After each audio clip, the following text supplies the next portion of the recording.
ಏನ್ ಮಾಡ್ತೀವಿ? ಖರ್ಚು ಮಾಡ್ತೀವಿ. ಏನ್ ಮಾಡ್ತೀರಿ? ಖರ್ಚು ಮಾಡ್ತೀವಿ. ಕರೆಕ್ಟಾ? ಖರ್ಚು ಏನಕ್ಕೆಲ್ಲ ಮಾಡ್ತಾ ಇದೀವಿ? Grocery item, TV recharge, mobile recharge ಮಾಡ್ತೀವಿ. ಹಾಗೆ current bill, water bill, mobile recharge, ಕರೆಕ್ಟಾ? ಇದೆಲ್ಲ ಮಾಡ್ತೀವಾ? FASTag, gas cylinder booking ಇದೆಲ್ಲ ಮಾಡ್ತಿದೀವಲ್ಲ ಅಲ್ವಾ? ಹಾಗೆ ಮೆಡಿಕಲ್ ಎಕ್ಸ್ಪೆನ್ಸಸ್ ಇರುತ್ತೆ, ಶಾಪಿಂಗ್ ಮಾಡ್ತೀವಿ, ಟ್ರಾವೆಲ್ ಮಾಡ್ತೀವಿ, ಕರೆಕ್ಟಲ್ಲ? ಅಂದ್ರೆ ನಾವು ದುಡ್ದಿರೋ ದುಡ್ಡು ಬಹುಪಾಲು ಏನ್ ಮಾಡ್ತಾ ಇದೀವಿ? ಖರ್ಚು ಮಾಡ್ತೀವಿ. ಖರ್ಚು ಮಾಡೋದ್ರಿಂದ ಯಾವತ್ತಾದ್ರೂ ಇನ್ಕಮ್ ಬಂದಿದ್ಯಾ? ಇಲ್ಲ ಸರ್, ಇಲ್ವಾ? ಇಲ್ಲ. ಬಟ್ ನಾನು ಇವತ್ತು ಇನ್ಕಮ್ ಬರುತ್ತೆ ಅಂತ ತೋರಿಸ್ತೀನಿ. ಅದೇ ಖರ್ಚಲ್ಲಿ ಇನ್ಕಮ್ ಮಾಡಬಹುದು, ಅದ್ರ ಬಗ್ಗೆ ಹೇಳ್ಕೊಡ್ತೀನಿ. ಹೇಳ್ಬೋದಾ? ಸೊ ನಿಮ್ಮ ಒಂದು 20 ನಿಮಿಷ ನನಗೆ ಕೊಡ್ತೀರಾ? ಜಾಸ್ತಿ ಟೈಮ್ ತೊಗೊಳಲ್ಲ, 20 ನಿಮಿಷ. ಅದಕ್ಕೂ ಮುಂಚೆನೆ ಮುಗಿಸಕ್ ಟ್ರೈ ಮಾಡ್ಬಿಡ್ತೀನಿ. ತುಂಬಾ ಜನ ಇದಾರೆ, ಸೊ ಪಾಪ ನಿಂತಿರೋರು ಇದಾರೆ. ಜಾಸ್ತಿ ಟೈಮ್ ಕೊಡ್ರು, ಪಾಪ ಅವರಿಗೆ ಸುಸ್ತಾಗಲ್ವಾ? ಸೊ ಅದಕ್ಕೆ ಬೇಡ, ತೊಂದರೆ ಕೊಡೋದು ಬೇಡ, ಬೇಗ ಮುಗಿಸ್ಬಿಡ್ತೀನಿ. ಓಕೆನಾ? ಸೊ ನಾನು ಇವತ್ತು ಮಾತಾಡ್ತಿರೋದು ಏನಪ್ಪಾ ಅಂದ್ರೆ, ಒಂದು ಇ ಕಾಮರ್ಸ್ ಕಂಪನಿ ಬಗ್ಗೆ ಮಾತಾಡ್ತೀನಿ. ಇ ಕಾಮರ್ಸ್ ಅಂದ್ರೆ ಏನು? ಅಂದ್ರೆ ಇಂಟರ್ನೆಟ್ ನಮಗ್ ಬೇಕಾಗಿರೋಂತ ಅಂದ್ರೆ ಸೇವೆ ಏನು ಸರ್ವಿಸ್ ಇದೆ, ಅದನ್ನ ನಾವ್ ಎಲ್ಲಿರ್ತೀವಿ ಅಲ್ಲೇ ಪಡ್ಕೊಳೋದಕ್ಕೆ ನಾವು ಇ ಕಾಮರ್ಸ್ ಅಂತ ಕರಿತೀವಿ. ಕರೆಕ್ಟಾ? ಸೊ ಆ ತರ ಬೇಕಾದಷ್ಟು ಕಂಪನಿಗಳಿದೆ ಅಲ್ವಾ? ಓಲಾ, ಅಲ್ವಾ, ಊಬರ್, ಹಾಗೆ ಇ ಕಾಮರ್ಸ್ ಕಂಪನಿಗಳಲ್ಲಿ ಅಂದ್ರೆ ನಿಮ್ಗೆ ಇದೆಲ್ಲ ಬರುತ್ತೆ. ಯಾವ್ದು? ಅಂದ್ರೆ ಫ್ಲಿಪ್ಕಾರ್ಟ್, ಅಮೆಜಾನ್, ಹಾಗೆ ನಮ್ಮ ಒಂದು ಫೋನ್ ಪೇ, ಇ ಕಾಮರ್ಸ್ ಇಂಡಸ್ಟ್ರಿಗೆ ಸೇರುತ್ತೆ. ಕರೆಕ್ಟಾ? ಅದೇ ತರ ನಮ್ದು ಒಂದು ಇ ಕಾಮರ್ಸ್ ಇಂಡಸ್ಟ್ರಿ ಬಗ್ಗೆ ಮಾತಾಡ್ತಾ ಇದ್ದೀನಿ. ಸೊ ಇದ್ರ ಹೆಸರು ಬಂದು ಸ್ಮಾರ್ಟ್ ಕ್ವಿಕ್ ಅಂತೇಳಿ. ಇದರಲ್ಲಿ ಸ್ಪೆಷಲ್ ಏನಪ್ಪಾ ಅಂತಂದ್ರೆ, ಇಲ್ಲಿ ಕಮ್ಯುನಿಟಿ ಇ ಕಾಮರ್ಸ್ ಇದೆ. ಓಕೆನಾ? ಸೊ ಈ ವರ್ಡ್ ನ ಕೇಳಿದ್ರಾ? ಇ ಕಾಮರ್ಸ್ ಕೇಳಿರ್ತೀವಿ, ಕಮ್ಯುನಿಟಿ ಇ ಕಾಮರ್ಸ್ ಕೇಳಿದ್ರಾ? ಇಲ್ಲ. ಸೊ ಕಮ್ಯುನಿಟಿ ಇ ಕಾಮರ್ಸ್ ಏನಪ್ಪಾ ಅಂತಂದ್ರೆ, ನೀವು ಅದರ್ ಇ ಕಾಮರ್ಸ್ ಅಲ್ಲಿ ಏನಾಗುತ್ತೆ ಅಂದ್ರೆ, ಆ ಒಂದು ಸಂಸ್ಥೆಯಲ್ಲಿ ಯಾರು ಇನ್ವೆಸ್ಟರ್ ಇದಾರೆ, ಯಾರು ಅದರ ಒಂದು ಶೇರ್ ಹೋಲ್ಡರ್ಸ್ ಇದಾರೆ, ಅವ್ರು ಮಾತ್ರ ದುಡ್ಡು ಮಾಡ್ತಾರೆ ಅಲ್ವಾ? ಸುಮಾರು ಕಂಪನಿ ಇದೆ. ನಾನು ಅವಾಗ್ಲೇ ಹೇಳಿದೆ, ನಾನು ಹೇಳಿದಂತ ಎಲ್ಲಾ ಕಂಪನಿಯಲ್ಲೂ ಜನರು ಸೇವೆನ ಯೂಸ್ ಮಾಡ್ತೀವಿ, ನಾವು ನೀವೆಲ್ಲ ಯೂಸ್ ಮಾಡ್ತಾ ಇದೀವಿ. ಬಟ್ ಏನಾದ್ರೂ ನಮ್ಗೆ ದುಡ್ಡು ಬರ್ತಾ ಇದೆಯಾ? ಇಲ್ಲ. ಜೋರಾಗಿ ಹೇಳ್ಬೇಕು. ನೀವು ಹೇಳಿದ್ರೆ ಯಾರೆಲ್ಲ ಆನ್ಲೈನ್ ಶಾಪಿಂಗ್ ಮಾಡ್ತಿದ್ರಾ? ಎಲ್ಲರೂ ಮಾಡ್ತಾರೆ ಸರ್. ಓಕೆ, ಜನ ಮಾಡಿದಿರಿ, ನಿಮ್ಗೆ ಏನಾದ್ರೂ ದುಡ್ಡು ಬಂದಿದ್ಯಾ? ಖಂಡಿತ ಇಲ್ಲ. ಬಟ್ ನಮ್ಮಲ್ಲಿ ಏನಾಗುತ್ತೆ ಅಂದ್ರೆ, ನಿಮ್ಮ ಒಂದು ನಮ್ಮಲ್ಲಿ ಒಂದು ಏನು ಕಸ್ಟಮರ್ ಬೇಸ್ ಇದೆ, ಸೊ ಅದರಲ್ಲಿ ಕಮ್ಯುನಿಟಿ ಒಳಗೆ ನಡೆಯುವಂತ ಬಿಸ್ನೆಸ್. ಇಲ್ಲಿ ಏನಾಗಿರುತ್ತೆ ಅಂದ್ರೆ, ನಾವು ಕಂಪನಿಯ ಪಾರ್ಟ್ನರ್ಸ್ ಇರ್ತೀವಿ. ಸೊ ಇಲ್ಲಿ ಏನಾಗುತ್ತೆ ಅಂದ್ರೆ, ಇಲ್ಲಿ ನಡೆಯುವಂತ ಬಿಸ್ನೆಸ್ ಅಲ್ಲಿ ಏನೆಲ್ಲ ಪ್ರಾಫಿಟ್ ಜನರೇಟ್ ಆಗುತ್ತೆ, ಅದು ಕಂಪನಿ ರಿಟರ್ನ್ ನಮ್ಗೆ ಕೊಡುತ್ತೆ. ಸೊ ಇದಕ್ಕೆ ನಾವು ಕಮ್ಯುನಿಟಿ ಇ ಕಾಮರ್ಸ್ ಅಂತ ಕರಿತೀವಿ. ಓಕೆನಾ? ಸೊ ಇವತ್ತು ಸಂಡೇ, ಯಾರು ತುಂಬಾ ಕಮಿಟ್ಮೆಂಟ್ಸ್ ಇರುತ್ತೆ ಅಲ್ವಾ? ನಮ್ಮ ಮೈಂಡ್ ಏನಿರುತ್ತೆ ಅಂದ್ರೆ, ಫುಲ್ ಫಿಕ್ಸ್. ಸಂಡೇ ಅಂದ್ಬಿಟ್ರೆ ಏನು? ಕೆಲವರು ಸಂಡೇ ಅಂದ್ಬಿಟ್ರೆ ಮುಗೀತು. ಸರ್ ನಮ್ಮಲ್ಲಿ ನಾನ್ ವೆಜ್ ಮಾಡಿದೆ, ನನ್ನ ರಿಲೇಷನ್ ಎಲ್ಲ ಬಂದಿದ್ರು, ಚೆನ್ನಾಗಿ ಊಟ ಮಾಡಿದ್ವಿ, ಮಾತಾಡಿದ್ವಿ, ನಿಮಗೋಸ್ಕರ ಬಂದಿದ್ವಿ. ಆಪರ್ಚುನಿಟಿ ಯಾಕೋಸ್ಕರ ಬೇಕು ಅನ್ನೋದನ್ನ ತಿಳ್ಕೊಳ್ಳೋಣ. Yes, okay. ನಮ್ಮ ಒಂದು ಲೈಫ್ ಸ್ಟೈಲ್ ನ ಇಂಪ್ರೂವ್ ಮಾಡ್ಕೊಳ್ಳೋಕೋಸ್ಕರ ಒಂದು ಆಪರ್ಚುನಿಟಿ ಅವಶ್ಯಕತೆ ಇದೆ. ಕರೆಕ್ಟ್ ಅಲ್ವಾ? ಇಲ್ಲಿ ಇಷ್ಟು ಜನ ಬಂದಿದ್ದೀವಿ, ಯಾರಾದ್ರೂ ಆಡಿ ಬೆಂಜಲ್ ಬಂದಿದ್ದಾರೆ ಇದ್ರೆ ಕೈ ಎತ್ತಿ. ಇದೀವಾ? ಇಲ್ಲ. ಕರೆಕ್ಟ್ ಅಲ್ವಾ? ಅಂದ್ರೆ ಒಂದು ಲೈಫ್ ಸ್ಟೈಲ್ ನ ಲೀಡ್ ಮಾಡೋಷ್ಟು ನಮ್ಗೊಂದು ಆಪರ್ಚುನಿಟಿ ಇನ್ನೂ ಸಿಕ್ಕಿಲ್ಲ. ಇದೆ, ನಮ್ಗೊಂದು ಇನ್ಕಮ್ ಸೋರ್ಸ್ ಇದೆ, ಆದ್ರೆ ಲೈಫ್ ನ ಲೀಡ್ ಮಾಡ್ತಾ ಇದೀವಿ ಅಲ್ವಾ? ಲೈಫ್ ಸ್ಟೈಲ್ ನ ಅಲ್ಲ, ಲೈಫ್ ನ ಲೀಡ್ ಮಾಡಬಹುದು, ಲೈಫ್ ಸ್ಟೈಲ್ ನ ಅಲ್ಲ. ಲೈಫ್ ಸ್ಟೈಲ್ ಮಾಡಬೇಕಿದ್ರೆ ಒಂದು ಒಳ್ಳೆ ಒಂದು ಆಪರ್ಚುನಿಟಿ ಅವಶ್ಯಕತೆ ಇದೆ. ಹಾಗೇನೆ ಫೈನಾನ್ಷಿಯಲ್ ಫ್ರೀಡಮ್. ಫೈನಾನ್ಷಿಯಲ್ ಫ್ರೀಡಮ್ ಅಂದ್ರೆ ಏನು? ನಾವೆಲ್ಲ ಹೋಗ್ತಾ ಇರ್ತೀವಿ, ಸೊ ನಾವೇನೋ ಒಂದು ನೋಡ್ತೀವಿ, ಅದು ಇಷ್ಟ ಆಗುತ್ತೆ, ಸೊ ಫಸ್ಟ್ ಅಂತ ತಗೋಬೇಕು. ಆಗತ್ತಾ? ಎಷ್ಟು ಜನ ಮಾಡ್ತಾ ಇದೀವಿ ಅಲ್ವಾ? ಸೊ ಕಷ್ಟ ಇದೆ ಅಲ್ವಾ? ನಾವೇನು ಎಷ್ಟು ಮಾಡ್ತೀವಿ? ಕಮಿಟ್ಮೆಂಟ್, ಈ ತಿಂಗಳು ಇಷ್ಟು ಸ್ಯಾಲರಿ ಬಂದಿದೆ, ಇದು ಎಕ್ಸ್ಟ್ರಾ ಹೊರೆ ಆಗುತ್ತೆ, ಇದನ್ನ ತಗೊಂಡ್ಬಿಟ್ರೆ. ಕರೆಕ್ಟ್ ಅಲ್ವಾ? ಹಿಂಗ್ ಯೋಚನೆ ಮಾಡ್ತಾ ಇದೀಲ್ವಾ? ಸೊ ಇಲ್ಲಿ ಫೈನಾನ್ಷಿಯಲ್ ಫ್ರೀಡಮ್ ಗೋಸ್ಕರ ನಮ್ಗೊಂದು ಆಪರ್ಚುನಿಟಿ ಅವಶ್ಯಕತೆ ಇದೆ. ಹಾಗೆ ಹೈಲಿ ಸಕ್ಸಸ್ಫುಲ್ ಆಗ್ಲಿಕ್ಕೆ ನಮ್ಗೊಂದು ಆಪರ್ಚುನಿಟಿ ಅವಶ್ಯಕತೆ ಇದೆ. ಮತ್ತೆ ನಮ್ಗೆ ಕನಸುಗಳಿರುತ್ತೆ. ಈಗ ನಂದೇ ತಗೊಳ್ಳಿ, 20 ವರ್ಷದಿಂದ ಬೆಂಗಳೂರಿಗೆ ಬಂದೆ. ನಾನ್ ಬರಕ್ ಮುಂಚೆ ದೊಡ್ಡದಾಗಿ ಕನಸು ಕಂಡ್ಕೊಂಡ್ ಬಂದಿದ್ದೆ. ಸೊ ಅದಾದ್ಮೇಲೆ ಗೊತ್ತಾಯ್ತು, ಇಲ್ಲಿ ಜೀವನ ಮಾಡಿದ್ರೆ ಸಾಕು, ವಾಪಸ್ ಊರಿಗೆ ಹೋಗ್ತಿದ್ರೆ ಸಾಕು ಅಲ್ವಾ? ನನ್ ಜೊತೆ ತುಂಬಾ ಜನ ಬಂದಿದ್ರು, ನನ್ನ ಫ್ರೆಂಡ್ಸ್ ಎಲ್ಲ ವಾಪಸ್ ಎಲ್ಲಿ ಹೋದ್ರು. ನಾನು ಊರಿಗೆ ಹೋದಾಗ ಒಂದೇ ಒಂದು ಕ್ವಶನ್ ಕೇಳ್ತಾರೆ ನಮ್ಮ ಅಕ್ಕಪಕ್ಕದವರೆಲ್ಲ, ನೀನ್ ಯಾವಾಗ ಬಂದ? ಅವ್ರ ಮಗ ಬಂದ, ಇವ್ರ ಮಗ ಬಂದ, ನೀನ್ ಯಾವಾಗ ಬರ್ತೀಯ? ಸೊ ಅಲ್ಲಿ ನಾನ್ ಅನ್ಕೋಬಿಟ್ಟೆ, ಏನೇ ಕಷ್ಟ ಆದ್ರೂ ಪರಲ್ಲ, ವಾಪಸ್ ಹೋಗೋದ್ ಬೇಡ ಅಂತ. ನೋಡಿ ಹಂಗಿದೆ. ಕರೆಕ್ಟ್ ಅಲ್ವಾ? ಸೊ ಅಲ್ಲಿ ನಮ್ ಡ್ರೀಮ್ ಇರ್ಲಿ, ನಾವಿಲ್ಲಿ ನೆಟ್ ಬದುಕಿದ್ರೆ ಸಾಕು, ಅಲ್ಲಿಗೆ ಬಂದ್ರಿ. ಹಾಗಾಗಿ ಸೊ ನಮ್ಮೊಂದು ಡ್ರೀಮ್ ನ ಅಚೀವ್ ಮಾಡ್ಕೊಳಕ್ಕೆ ಒಂದು ಅವಕಾಶದ ಅವಶ್ಯಕತೆ ಇದೆ. ಹಾಗೆ ಟು ಹೆಲ್ಪ್ ಅದರ್ಸ್ ಅಲ್ವಾ? ಸೊ ನಮ್ಗೆ ತುಂಬಾ ಅನ್ನಿಸ್ತಾ ಇರುತ್ತೆ ಒಳಗೆ, ಎಷ್ಟೇ ಹೆಂಗೆ ಇರ್ಲಿ, ಸೊ ಎಷ್ಟೇ ಚಿಕ್ಕವರಿರ್ಲಿ, ದೊಡ್ಡವರಿರ್ಲಿ, ಫೈನಾನ್ಷಿಯಲಿ ದೊಡ್ಡ ಮಟ್ಟದಲ್ಲಿ ಇರ್ಲಿ ಅಥವಾ ಚಿಕ್ಕ ಮಟ್ಟದಲ್ಲಿ ಇರ್ಲಿ, ನಮ್ಗೊಂದು ಅನ್ಸುತ್ತೆ ಬೇರೆಯವ್ರನ್ನ ನೋಡಿದಾಗ, ಸೊ ನಾವು ಅವರಿಗೆ ಹೆಲ್ಪ್ ಮಾಡ್ಬೇಕು ಅಂತ. ಬಟ್ ಆಗ್ತಾ ಇದೆಯಾ? ಆಗ್ತಾ ಇಲ್ಲ ಅಲ್ವಾ? ನಾವೆಲ್ಲ ಒಂದ್ ಕಡೆ ಜಾಬ್ ಮಾಡ್ತಾ ಇರ್ತೀವಿ, ಅಲ್ಲಿ ಯಾರೋ ನಮ್ಮ ಫ್ರೆಂಡ್ ಏನೋ ಕೇಳಿದ್ರು ಜಾಬ್ ಕೊಡಿಸ್ತಿ ಅಂತೇಳಿ. ನಮ್ ಜಾಬ್ ನೆಟ್ಟಿಗಿರಲ್ಲ, ನಮ್ಮನ್ನ ಯಾವತ್ತ ಇರ್ತಾರ ಗೊತ್ತಿಲ್ಲ, ನಾವು ಅವ್ರಿಗೆ ಕೊಡ್ಸಕ್ಕಾಗತ್ತಾ? ಇಲ್ಲ. ಸೊ ಈಗ ದೊಡ್ಡ ಮಟ್ಟದಲ್ಲಿ ನನ್ಗೊಂದಷ್ಟು ಅವಕಾಶನ ಕೊಡ್ಬೇಕು ಅಂತ ಆಸೆ. ಇವಾಗ ನಂದು ಟ್ರಾವೆಲ್ಸ್ ಇದೆ, ನನ್ನ ಹತ್ರ ಒಂದು 12-13 ಜನ ಡ್ರೈವರ್ ಕೆಲಸ ಮಾಡ್ತಾರೆ, 3 ಜನ ಸೂಪರ್ವೈಸರ್ ಕೆಲಸ ಮಾಡ್ತಾರೆ, 15 ಜನ ಆಯ್ತು. ನಾಳೆ ಇನ್ನು 15 ಜನ ಬಂದ್ರಪ್ಪ, ಅವಕಾಶ ಕೊಡಕ್ಕಾಗತ್ತಾ? ಬಟ್ ಇವತ್ತು ಇಲ್ಲಿ ಇದೇ ಬಿಸ್ನೆಸ್ ಅಲ್ಲಿ 7 ತಿಂಗಳಲ್ಲಿ 5,000 ಜನರಿಗೆ ಅವಕಾಶ ಕೊಡ್ಬೋದು. ಓಕೆನಾ? ಸೊ ಹಾಗೆ retired early and securely. So ಇವಾಗ ಏನಾಗಿದೆ ಅಂದ್ರೆ ರಿಟೈರ್ಡ್ ಅಂದ್ರೆ ಯಾವಾಗ ನಾರ್ಮಲ್ ಆಗಿ ನಮ್ಗೆ ಗೊತ್ತಿರೋದು 60 ವರ್ಷ ಆದ್ಮೇಲೆ ರಿಟೈರ್ಡ್. ಅವಾಗ್ಲೂ ಅಷ್ಟೇ ಕಷ್ಟ ಬಿದ್ದು ಕೆಲಸ ಮಾಡಿ ಅದೇನೋ ಒಂದಷ್ಟು ಲಾಸ್ಟ್ ದುಡ್ಡು ಬಂದಿರೋ ದುಡ್ಡನ್ನ ಇಟ್ಕೊಂಡು ಜೀವನ ನಡೆಸೋದು. 60 ವರ್ಷ ಆದ್ಮೇಲೆ ಇದು ಬೇಕು ಅಂದ್ರೆ ನಾನು ಹೇಳ್ತಿರೋದು ಜೀವನ ಬೇಕು. ಬಟ್ ನಮ್ಮ ಆಸೆನೆಲ್ಲ ಅದ್ರ ಮಧ್ಯದಲ್ಲಿ ಈಡೇರಿಸ್ಕೊಳಕ್ ಆಗಿರಲ್ಲ. ಲಾಸ್ಟ್ ಅಲ್ಲಿ ಏನೋ ಒಂದಷ್ಟು ದುಡ್ಡು ಬರುತ್ತೆ, ಅವಾಗ ಸೈಡ್ ತಗೊಂತೀವಿ, ಮನೆ ಮಾಡ್ತೀವಿ, ಅವಾಗ ಒಂದು ಲೈಫ್ ನ ನಾವು ಲೀಡ್ ಮಾಡಕಂತ ಹೋಗ್ತೀವಿ. ಬಟ್ ಈ ಒಂದು ಬಿಸ್ನೆಸ್ ಅಲ್ಲಿ ಏನಾಗುತ್ತೆ ಅಂದ್ರೆ ವಿತಿನ್ 2-3 ಇಯರ್ಸ್ ಅಲ್ಲಿ ನೀವು ಏನ್ 60 ವರ್ಷ ಆದ್ಮೇಲೆ ಮಾಡಬಹುದು, ಅದನ್ನ ನೀವು ಒಂದು 2-3 ವರ್ಷದಲ್ಲಿ ಆರಾಮಾಗಿ ಮಾಡಬಹುದು. ಓಕೆನಾ? ಸೊ ಅದಕ್ಕೋಸ್ಕರ ಈ ಒಂದು ಆಪರ್ಚುನಿಟಿ ಅವಶ್ಯಕತೆ ಇದೆ. ಓಕೆ, ಹಾಗೆ ಇವಾಗಿನ ಕಾಸ್ಟ್ ಆಫ್ ಲಿವಿಂಗ್ ಹೆಂಗಿದೆ ಅಂತ ಹೇಳಿದ್ರೆ ನೋಡಿ, ಎಷ್ಟೊಂದು ಖರ್ಚುಗಳಿದೆ. ಮನೆ, ಸ್ಕೂಲು ಅಲ್ವಾ, ಗ್ರಾಸರೀಸ್ ಇರ್ಬೋದು, ಟ್ರಾವೆಲ್ ಇರ್ಬೋದು, ಇದೆಲ್ಲ ಹೆಂಗ್ ಓಡ್ತಾ ಇದೆ?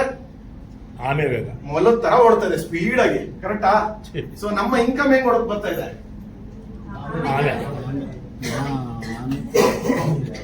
ಇಲ್ಲಿ ಇಷ್ಟೊಂದು ಜನ ಇದೀವಲ್ಲ, ಯಾರ್ದಾದ್ರೂ ಸ್ಯಾಲರಿ ಅಥವಾ ನಾವು ಮಾಡ್ತಿರೋ ಬಿಸ್ನೆಸ್ ಅಲ್ಲಿ ಇನ್ಕಮ್ ಇರ್ಬೋದು, ವಿದಿನ್ 2 ಇಯರ್ಸ್ ಡಬಲ್ ಆಗಿರೋದಿದ್ಯಾ? 3 ವರ್ಷದ ಡಬಲ್ ಆಗಿರೋದು, 5 ವರ್ಷದ ಡಬಲ್ ಆಗಿರೋದು. ಬಟ್ 5 ವರ್ಷದಲ್ಲಿ ಖರ್ಚು ಡಬಲ್ ಆಗಿದೆ ಆಗಿಲ್ವಾ? ಕರೆಕ್ಟ್ ಅಲ್ವಾ?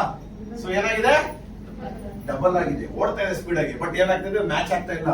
ಮಂತ್ಲಿ ಸ್ಯಾಲರಿ ಅಥವಾ ನಾವು ಮಾಡ್ತಾರೆ ಇನ್ಕಮ್ ಏನಿದೆ ಕಾಮೆಗತಿ ಜಾಸ್ತಿ ಹೋಗ್ತದೆ. ಸೊ ಇನ್ಕ್ರಿಮೆಂಟ್ ಆಗುತ್ತೆ ವರ್ಷಕ್ಕೆ ಒಂದ್ಸರಿ, ಎಷ್ಟು 5% ಅಥವಾ 10% ಆಗುತ್ತೆ. ಅದ್ರ ಖರ್ಚು 25-30% ಇನ್ಕ್ರೀಸ್ ಆಗಿರುತ್ತೆ. ಕರೆಕ್ಟ್ ಅಲ್ಲ? ಸೊ ಹಾಗಾಗಿ ಇದನ್ನೆಲ್ಲ ಮ್ಯಾಚ್ ಮಾಡ್ಬೇಕಂತಂದ್ರೆ ಸೊ ಒಂದು ಏನೋ ಅಪರ್ಚುನಿಟಿ ಅವಶ್ಯಕತೆ ಇದೆ. ಕರೆಕ್ಟ್ ಅಲ್ವಾ? ನಮ್ಮ ಒಂದು ಪ್ರೀವಿಯಸ್ ನಾವೇನು ಅರ್ನ್ ಮಾಡ್ತಿದ್ವಿ ಅದರಲ್ಲಿ ಈ ಒಂದು ನಮ್ಮ ಒಂದು ಇದನ್ನೆಲ್ಲ ಏನು ಫೈನಾನ್ಷಿಯಲ್ ಫ್ರೀಡಮ್ ಇರ್ಬೋದು, ಅವಕಾಶನ ಕೊಡೋದಿರ್ಬೋದು, ಇದನ್ನೆಲ್ಲ ಮಾಡ್ಕೊಳಕ್ ಆಗ್ತಾ ಇದೆಯಾ? ಆಗ್ತಾ ಇಲ್ಲ ಅಂತಂದ್ರೆ ಸೊ ನಾವೇನಾದ್ರೂ ಒಂದು ಹೊಸ ಒಂದು ಅಪರ್ಚುನಿಟಿ ಹುಡುಕಾಡ್ತಲ್ಲಿ ಇದೀವಿ. ಸೊ ಎಲ್ಲಿದೆ ಸೊಲ್ಯೂಷನ್ ಅದಕ್ಕೆ ಅಂತಂದ್ರೆ join Asia's first community e commerce portal Smart Week. Smart Week ಏನ್ ಹೇಳುತ್ತೆ ಅಂದ್ರೆ ಶಾಪ್ ಮಾಡಿ, ಚೆನ್ನಾಗಿದ್ರೆ ಶೇರ್ ಮಾಡಿ, ಅದರಿಂದ ಅರ್ನ್ ಮಾಡಿ ಅಲ್ವಾ? ಸೊ ಇವತ್ತು ನಾವು ನೀವೆಲ್ಲ ಯೂಸ್ ಮಾಡ್ತಾರಂತ ಫೋನ್ ಪೇ, ಗೂಗಲ್ ಪೇ, ಮತ್ತೊಂದು ಅಪ್ಲಿಕೇಶನ್ ಎಲ್ಲ ಅವ್ರ ಕಂಪ್ನಿಯವರೇ ಬಂದು ಇನ್ಸ್ಟಾಲ್ ಮಾಡಿದ್ರಾ? ಇಷ್ಟು ಜನರಲ್ಲಿ ಯಾರಾದ್ರೂ ಇದ್ರೆ ಹೇಳಿ, ಸರ್ ನನಗೆ ಕಂಪ್ನಿಯಿಂದಾನೇ ಬಂದು ಹಾಕಿದ್ರು ಅಂತ. ಇಲ್ಲ ಅಲ್ಲ? ಏನ್ ಮಾಡಿದ್ವಿ ನಾವು? ಒಬ್ರಿಂದ ಒಬ್ರಿಗೆ ರೆಫರ್ ಮಾಡ್ತಾ ಹೋದ್ವಿ. ಸೊ ಇಲ್ಲೂ ಅಷ್ಟೇ, ರೆಫರ್ ಮಾಡಿದ್ರೆ ನಿಮ್ಗೆ ದೊಡ್ಡ ಮಟ್ಟದ ಇನ್ಕಮ್ ಬರುತ್ತೆ ಅಲ್ವಾ? ಚೆನ್ನಾಗಿದ್ರೆ ಯಾಕೆ ಹೇಳ್ಬಾರ್ದು? ಒಂದು ಸಿನಿಮಾ ನೋಡಿದ್ರೆ ರೆಫರ್ ಮಾಡ್ತೀವಿ, ಕರೆಕ್ಟಾ? ಹೇಳ್ತೀವಿ ಹೇಳಲ್ವಾ? ಎಂತದು ಮಗ ಚೆನ್ನಾಗಿದೆ ಸಿನಿಮಾ, ಹೋಗಿ ನೋಡು ಅಂತ ಅಲ್ವಾ? ಹೇಳ್ತೀವಾ? ಸೊ ಅದೇ ತರ ನಮ್ಮ ಒಂದು ಬಿಸ್ನೆಸ್ ನ ನೀವು ನಮ್ಮ ಒಂದು ಬಿಸ್ನೆಸ್ ಅಲ್ಲಿ ಶಾಪಿಂಗ್ ಮಾಡ್ತೀರಲ್ಲ, ಸೊ ನೀವೇನ್ ಮಾಡ್ತೀರಾ? ನಿಮ್ಮ ಫ್ರೆಂಡಿಗೆ ರೆಫರ್ ಮಾಡಿದ್ರೆ ಸೊ ಅವರಿಂದನೂ ಇನ್ಕಮ್ ಬರುತ್ತೆ. ಓಕೆನಾ? ಸೊ ಈ ಅಂದ್ರೆ ಯಾಕೋಸ್ಕರ ಸ್ಮಾರ್ಟ್ ವೀಕ್ ಅಂದ್ರೆ ಸ್ಮಾರ್ಟ್ ವೀಕ್ ಒಂದು E commerce portal, E commerce market ನೀವು ನೋಡಬಹುದು. 2020ರಲ್ಲಿ 46.26 US ಬಿಲಿಯನ್ ಇತ್ತು. ಸೊ ಇವತ್ತು ಅದು ಬಂದು ಏನಪ್ಪಾ ಅಂದ್ರೆ 136.40 ಬಿಲಿಯನ್ US ಡಾಲರ್ಗೆ ಕನ್ವರ್ಟ್ ಆಗ್ತದೆ. ಮುಂದೆ ಇದು ಬಂದು 325 US ಬಿಲಿಯನ್ ಡಾಲರ್ಗೆ ಅದು ಮಾರ್ಕೆಟ್ ಸೈಜ್ ದೊಡ್ಡದಾಗ್ತಾ ಇದೆ. ಓಕೆನಾ? ಅಂತ ಒಂದು ಮಾರ್ಕೆಟ್ ಅಲ್ಲಿ ಅಂದ್ರೆ ಇವತ್ತು ನಡೀತಾ ಮಾರ್ಕೆಟ್ ನ ಟರ್ನ್ ಓವರ್ ಅಲ್ಲಿ ಮುಕ್ಕಾಲು ಹೆಚ್ಚು ಕಡಿಮೆ 50%, 49% ಆನ್ಲೈನ್ ಅಲ್ಲಿ ನಡಿ. ಓಕೆನಾ? ಸೊ ಈಗ ಒಂದು 5 ವರ್ಷದ ಹಿಂದೆ ಹೋದ್ರೆ ಸೊ ಎಷ್ಟು ಜನ ನಾವು ಆನ್ಲೈನ್ ಅಲ್ಲಿ ಶಾಪಿಂಗ್ ಮಾಡ್ತಾ ಇದ್ವಿ? ಒಂದು ಬೆರಳಿಕೆ ಎಷ್ಟು ಜನ ಮಾಡ್ತಾ ಇದ್ವಿ. ಬಟ್ ಇವತ್ತು ಹೆಂಗಿದೆ? ಆಲ್ಮೋಸ್ಟ್ 50%. ಇವತ್ತು ಗ್ರಾಸರೀಸ್ ಆಲ್ಮೋಸ್ಟ್ ಇಲ್ಲಿ ಎಷ್ಟೋ ಜನ ಕೂತಿದ್ದೀರಾ, ಗ್ರಾಸರೀಸ್ ಮನೆಗೆ ಆನ್ಲೈನ್ ಅಲ್ಲೇ ಮಾಡ್ತಿದ್ರ ಇಲ್ವಾ?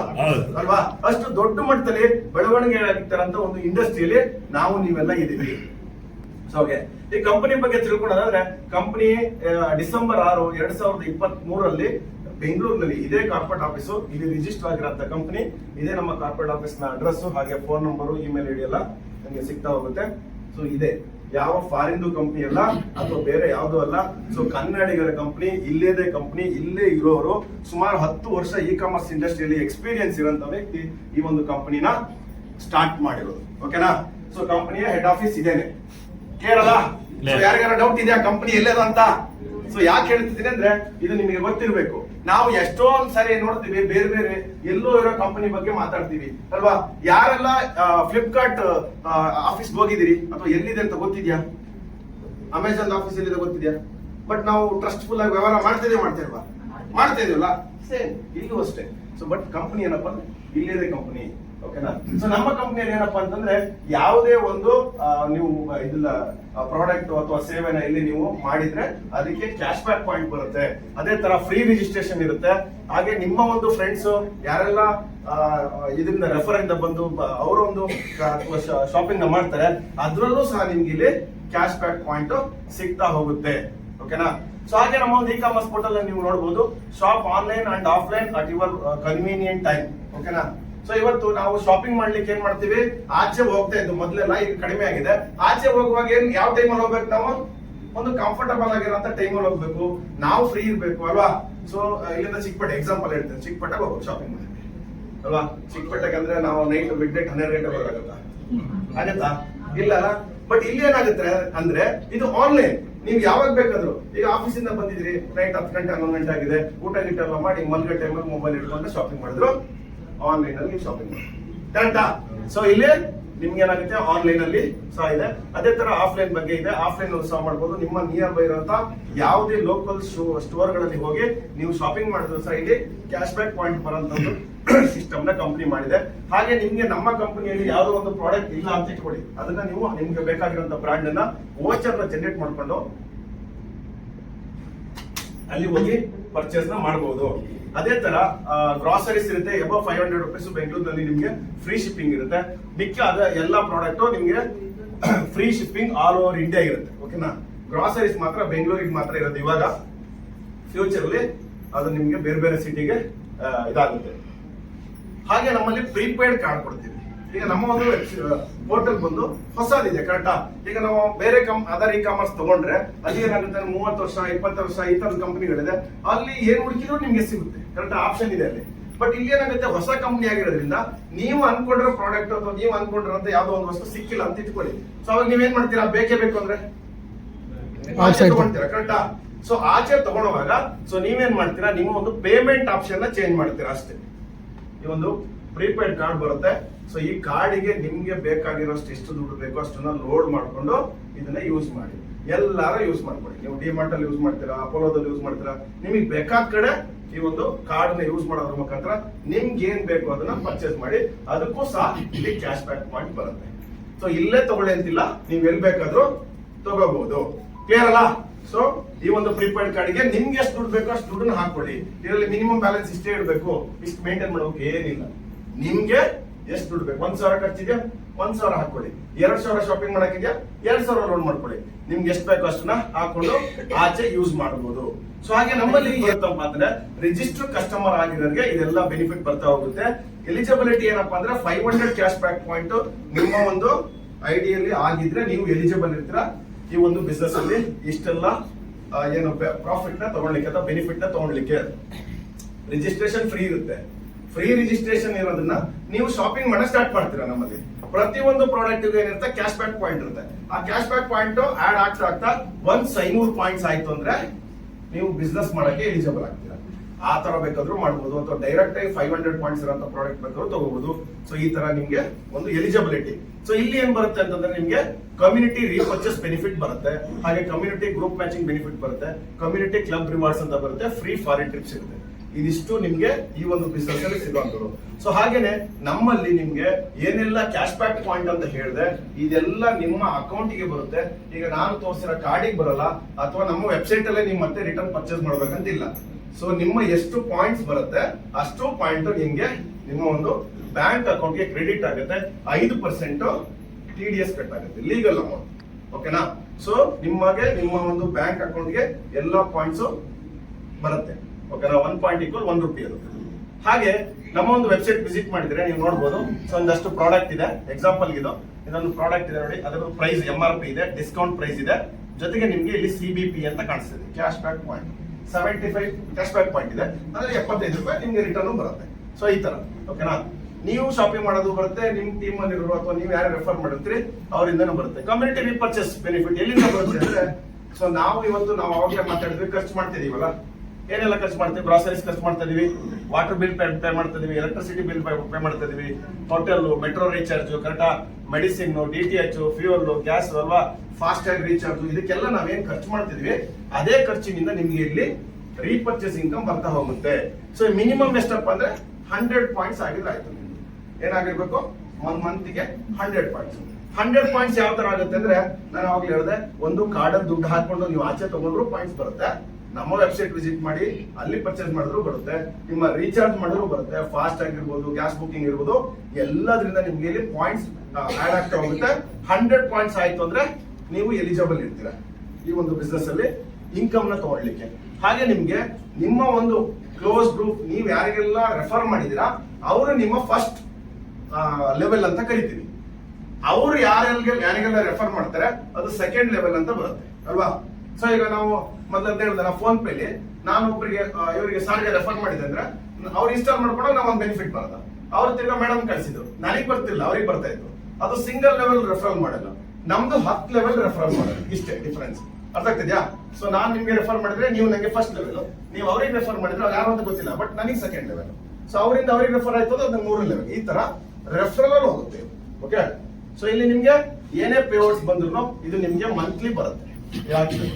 10ನೇ ತಾರೀಕು ನಿಮ್ಮ ಒಂದು, ಈಗ ಎಕ್ಸಾಂಪಲ್ ಇದು ಸೆಪ್ಟೆಂಬರ್ ಅಲ್ಲಿ 1ನೇ ತಾರೀಕಿಂದ 30ರವರೆಗೂ ಏನ್ ಬಿಸ್ನೆಸ್ ಆಗಿದೆ ಅಥವಾ ನಿಮ್ಗೆ ಏನ್ ಪಾಯಿಂಟ್ಸ್ ಬಂದಿದೆ ಅದು ನೆಕ್ಸ್ಟ್ ಮಂತ್ಗೆ 10ನೇ ತಾರೀಕಲ್ಲಿ ಪೇಔಟ್ಸ್ ಬರುತ್ತೆ. ಸೊ ಇವಾಗ ನಾನು ಎಕ್ಸಾಂಪಲ್ ಇದೆ, ರೀಪರ್ಚೇಸ್ ಬೆನಿಫಿಟ್ ಯಾವ ತರ ನಿಮ್ಗೆ ಕ್ಯಾಲ್ಕುಲೇಟ್ ಆಗುತ್ತೆ ಅಂತ ಹೇಳಿ ಸೆಲ್ಫ್ ನಾನು, ಓಕೆನಾ. ಸೊ ನಾನು ಎಷ್ಟು ಪಾಯಿಂಟ್ಸ್ ಮಾಡ್ಕೊಂಡಿದ್ದೀನಿ? 100 ಮಾಡಿದೆ. ಸೊ ನನ್ಗೆ ನನ್ನ ಒಂದು 100 ರೂಪೀಸ್ ರಿಟರ್ನ್ ಬಂತು, 100%. ಈಗ ನನ್ಗೆ ನಂದೇ ಆದಂತ ಫ್ರೆಂಡ್ಸ್ ರಿಲೇಷನ್ಸ್ ಎಲ್ಲ ಇದಾರೆ. ಸೊ ನಾನೇನ್ ಮಾಡಿದೆ, ಒಂದು 5 ಜನಕ್ಕೆ ರೆಫರ್ ಮಾಡಿದೆ. ಆ 5 ಜನ ಫಸ್ಟ್ ಲೆವೆಲ್ ಅಲ್ಲಿ ಬರ್ತಾರೆ. ಅವ್ರು ಮಾಡೋ ಪಾಯಿಂಟ್ಸ್ ಎಷ್ಟಾಯ್ತು? ಒಬ್ರು 100 ಮಾಡಿದ್ರೆ 500 ಆಯ್ತು, ಅದರಿಂದ 40% ಬರುತ್ತೆ. ಓಕೆನಾ. ಸೊ ಏನಾದ್ರೂ ಒಂದು ಯೂಸ್ ಆಗ್ತಾ ಇದೆ ಅಥವಾ ಉಳಿತಾಯ ಆಗ್ತಿದೆ ಅಂದ್ರೆ ನಾವು ಬೇರೆಯವ್ರಿಗೆ ರೆಫರ್ ಮಾಡ್ತೀವೋ ಮಾಡಲ್ಲ ಅಲ್ವಾ. ಇವಾಗ ಫೋನ್ ಪೇ ರೀಚಾರ್ಜ್ ಮಾಡ್ತಾ ಇದ್ವಿ, ಇದಕ್ಕೆ ಮುಂಚೆ ನಾವು ಬೇರೆ ಕಡೆ ಮಾಡ್ತಾ ಇದ್ವಿ. ರೀಚಾರ್ಜ್ ಮಾಡಿದ್ರೆ ಒಂದು 299 ರೂಪೀಸ್ ರೀಚಾರ್ಜ್ ಮಾಡಿದ್ರೆ ಇವತ್ತು ಎಷ್ಟು ಕಟ್ ಆಗ್ತದೆ? 302 ಕಟ್ ಆಗುತ್ತೆ, ಕರೆಕ್ಟಾ? ಅದೇ ರೀಚಾರ್ಜ್ ನಮ್ಮಲ್ಲಿ ಮಾಡಿದ್ರೆ ನಾವೇ 3 CBP ವಾಪಸ್ ಕೊಡ್ತೀವಿ ಅಂದ್ರೆ 3 ರೂಪಾಯಿ ಕೊಡ್ತೀವಿ, 296 ಆಯ್ತು. ಎಷ್ಟು ಡಿಫರೆನ್ಸ್ ಆಯ್ತು? 6 ರೂಪಾಯಿ. 6 ರೂಪಾಯಿ ಉಳಿತಾಯ ಒಂದು ರೀಚಾರ್ಜ್ ಅಲ್ಲಿ ಆಗ್ತಿದೆ ಅಂದ್ರೆ ನಾವು ಹೇಳ್ಬೇಕಾ ಬೇಡ? ಬೇರೆಯವ್ರಿಗೆ ಹೇಳ್ಬೇಕಲ್ವಾ ಅಲ್ವಾ. ನಮ್ಮ ಫ್ರೆಂಡ್ಸ್ ರಿಲೇಷನ್ಸ್ ನಮ್ ಅಕ್ಕಪಕ್ಕದಲ್ಲಿ ನಮ್ಗೆ ಗೊತ್ತಿರೋಲ್ಲ ಅದೇ ತರ ಖರ್ಚು ಮಾಡ್ತಾ ಇದ್ರು, ಆ ಖರ್ಚಿನಿಂದ ಇನ್ಕಮ್ ಬರುತ್ತೆ ನಾವು ಹೇಳ್ಬೋದಲ್ಲ. ಸೊ ಅವ್ರಿಗೆ ಹೇಳಿದ್ವಿ ಅಂತ ಇಟ್ಕೊಳ್ಳಿ, ಆ 5 ಜನ ಏನ್ ಮಾಡಿದ್ರು, ಅವರ ಒಂದು ಫ್ರೆಂಡ್ಸ್ ರಿಲೇಷನ್ಸ್ಗೆ ರೆಫರ್ ಮಾಡಿದ್ರು, ಅದು ಸೆಕೆಂಡ್ ಲೆವೆಲ್ ಅಲ್ಲಿ ಬರುತ್ತೆ. ಅವರಿಂದ 100 ಪಾಯಿಂಟ್ಸ್ ಅಂದ್ರೆ 2500 ಪಾಯಿಂಟ್ಸ್ ಆಗಿದೆ, ಅದರಲ್ಲಿ ಒಂದು 30% ಬರುತ್ತೆ, 750 ರೂಪಾಯಿ ಬರುತ್ತೆ. ಇದೇ ತರ ಅಪ್ ಟು 10th ಲೆವೆಲ್ ವರೆಗೂ ಕೌಂಟ್ ಆಗುತ್ತೆ. ಇದು ಮಿನಿಮಮ್, ಇದು 100 ಪಾಯಿಂಟ್ಸ್ ಮೇಲೆ ಹೇಳಿರೋದು. ಲಾಸ್ಟ್ ಮಂತ್ ನಾನು 300 ರೀಪರ್ಚೇಸ್ ಪಾಯಿಂಟ್ ಮಾಡಿದ್ದೆ, ಈ ಮಂತ್ ಆಲ್ರೆಡಿ 300 ಮಾಡಿದೀನಿ, ಇನ್ನು ಟೈಮ್ ಇದೆ. ಆ ತರ ತುಂಬಾ ಜನ ಇದ್ದಾರೆ ಟೀಮ್ ಅಲ್ಲಿ. ಇದು ಮಿನಿಮಮ್ ಬೇಸಿಕ್ ಮೇಲೆ ಒಂದು ಎಕ್ಸಾಂಪಲ್ ಕೊಟ್ಟಿರೋದು. ನಾಳೆ ಇದನ್ನ 1000 ಪಾಯಿಂಟ್ಸ್ ಮಾಡೋರು ಬರ್ಬೋದು ನಿಮ್ ಟೀಮ್ ಅಲ್ಲಿ ತಿಂಗಳಿಗೆ, ಕರೆಕ್ಟ್ ಅಲ್ಲ. ಸೊ ಅದರಿಂದ ದೊಡ್ಡ ಮಟ್ಟದ ಇನ್ಕಮ್ ಬರುತ್ತೆ. ಸೊ ಅದೇ ತರ ಕಮ್ಯುನಿಟಿ ಗ್ರೂಪ್ ಮ್ಯಾಚಿಂಗ್ ಬೆನಿಫಿಟ್ ನಾನು ಅವಾಗ ಹೇಳಿದೆ, ಬೇಸಿಕ್ ಆಗಿ ನೀವು ಬಿಸ್ನೆಸ್ ಅಲ್ಲಿ ಎಲಿಜಿಬಲ್ ಆಗಬೇಕಂದ್ರೆ ಮಿನಿಮಮ್ 500 ಪಾಯಿಂಟ್ಸ್ ಆಗಿರ್ಬೇಕು. ಇದನ್ನ ಬೇಸಿಕ್ ಅಕೌಂಟ್ ಅಂತ ಕರಿತೀವಿ. ಅದರ ನೆಕ್ಸ್ಟ್ ಬಂದ್ಬಿಟ್ಟು ಎಲೈಟ್ ಅಕೌಂಟ್, ಅದರ ನೆಕ್ಸ್ಟ್ ಬಂದ್ಬಿಟ್ಟು ಎಲೈಟ್ ಪ್ಲಸ್ ಅಕೌಂಟ್, 3 ತರದ ಅಕೌಂಟ್ ಇದೆ, ಓಕೆನಾ. ಸೊ ಬ್ಯಾಂಕ್ ಅಲ್ಲಿ ಸ್ಯಾಲರಿ ಅಕೌಂಟ್ ಇರುತ್ತೆ, SB ಅಕೌಂಟ್ ಇರುತ್ತೆ, ಕರೆಂಟ್ ಅಕೌಂಟ್ ಇರುತ್ತೆ, ಅದಕ್ಕೆ ಅದರದೇ ಆದ ರೂಲ್ಸ್ ರೆಗ್ಯುಲೇಷನ್ಸ್ ಇರುತ್ತೆ, ಕರೆಕ್ಟ್ ಅಲ್ಲ. ಅದಕ್ಕೆ ಸರ್ವಿಸ್ ಆ ತರದ್ ಇರುತ್ತೆ. ಸೇಮ್ ಇಲ್ಲೂ ಅಷ್ಟೇ 3 ತರದ ಅಕೌಂಟ್ ಇದೆ. ಬೇಸಿಕ್ ಅಕೌಂಟ್ ಅಲ್ಲಿ ನೀವು ಬಿಸ್ನೆಸ್ ನ ಸ್ಟಾರ್ಟ್ ಮಾಡಿದ್ರೆ ನಿಮ್ಮ ಟೀಮ್ ಅಲ್ಲಿ ನೀವು ಯಾರಿಗೆಲ್ಲ ರೆಫರ್ ಮಾಡ್ತೀರಾ ಅವರಿಂದ ಟೀಮ್ ಸ್ಟಾರ್ಟ್ ಆಗುತ್ತಲ್ಲ, ಅದರಲ್ಲಿ ಎಷ್ಟೇ ಪಾಯಿಂಟ್ಸ್ ಜನರೇಟ್ ಆಗ್ಲಿ ಒಂದ್ ದಿನಕ್ಕೆ ನೀವು 5,000 ತಗೋಬಹುದು. 20,000 30,000 ಪಾಯಿಂಟ್ಸ್ ಒಂದರಲ್ಲಿ ಸ್ಟಾರ್ಟ್ ಮಾಡಿದ್ರಿ ಅಂತ ಇಟ್ಕೊಳ್ಳಿ. ಸೊ ಒಂದ್ ದಿನಕ್ಕೆ 10,000 ಅರ್ನ್ ಮಾಡಬಹುದು. ಎಲೈಟ್ ಪ್ಲಸ್ ಅಲ್ಲಿ ಮಾಡಿದ್ರೆ maximum income per day 20,000 earn ಮಾಡಬಹುದು, ಕರೆಕ್ಟ್ ಅಲ್ಲ. ಸೊ ಯಾರಿಗೆಲ್ಲ 20,000 ದುಡಿಬೇಕು? ಕೈ ಎತ್ತಿ ಸರ್. ಕಂಪನಿ 3 ಕೊಡ್ತಾ ಇದೆ, ನಿಮ್ಮ ಆಯ್ಕೆ ಯಾವುದು?